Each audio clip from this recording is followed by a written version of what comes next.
شروع اللہ کے نام سے جو بڑا مہربان نہایت رحم والا ہے۔ ککڑیاں تو آپ نے کائی ہوگی، آپ کہیں گے جی ہاں کئی مرتبہ۔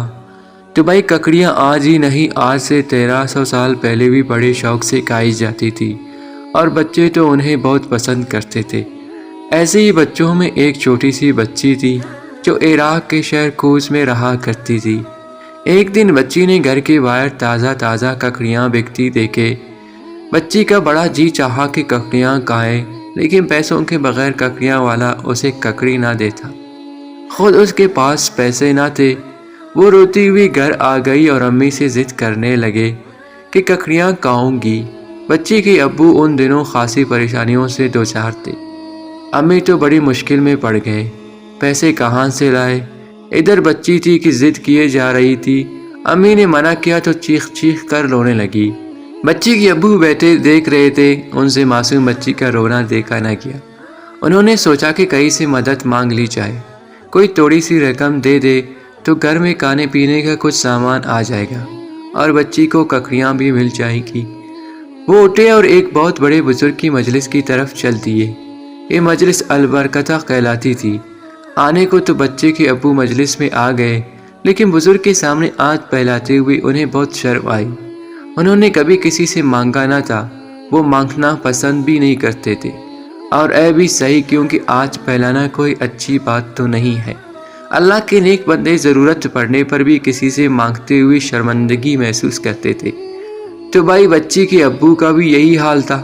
وہ بار بار کچھ کہنے کا ارادہ کرتے لیکن پھر رک جاتے۔ آخر وہ مجلس سے اٹھ کر چلے گئے۔ بزرگ انہیں بہت غور سے دیکھ رہے تھے۔ وہ سمجھ گئے کہ شخص سخت ضرورت مند ہے، لیکن غیرت والا آدمی ہے، اس لیے کچھ کہتے ہوئے اسے شرمندگی محسوس ہو رہی ہے۔ بزرگ اپنی جگہ سے اٹھے اور بچی کے ابو کے پیچھے پیچھے چل دیے۔ بچی کے ابو اپنے مکان میں چلے گئے تو بزرگ ان کا مکان دیکھ کر واپس آ گئے۔ رات ہوئی تو بزرگ اس بچی کے مکان پر پہنچے۔ خاصی دیر ہو چکی تھی اور اندھیرا چھایا ہوا تھا۔ بزرگ نے مکان کا دروازہ کھٹکھٹایا۔ بچی کے ابو باہر نکلے، اندھیرے میں پہچان نہ سکے کہ کون آیا ہے۔ اتنی دیر میں بزرگ نے مکان کے دروازے پر ایک تیلی رکھی اور ایک کہتے ہوئے فوراً واپس چلے گئے۔ دیکھو تمہارے دروازے پر تیلی پڑی ہوئی ہے، یہ تمہارے لیے ہے۔ بچی کے ابو نے تیلی اٹھا لی، لیکن سمجھ میں نہیں آیا کہ کون صاحب تھے جو یہ تیلی دے کر چلے گئے۔ اندر جا کر تیلی کھولی تو اندر 500 درہم اور ایک پرچہ رکھا ہوا تھا۔ پرچہ پر لکھا تھا کہ ابو حنیفہ اس رقم کو لے کر آپ کے پاس آیا تھا۔ یہ رقم حلال ذریعہ سے حاصل کی گئی ہے، کچھ سمجھیے آپ۔ ابو حنیفہ کون تھے؟ یہ مسلمانوں کے فقہ کے مشہور امام ابو حنیفہ رحمۃ اللہ علیہ تھے، جن کو امام اعظم بھی کہا جاتا ہے۔ آپ نے دیکھا کہ امام صاحب نے کتنے چپکے سے بچی کے ابو کی مدد فرمائی۔ ایسا آپ نے اس لیے کیا کہ دوسرے اگر آپ کے نیک عمل کو دیکھتے تو واہ واہ کرنے لگتے۔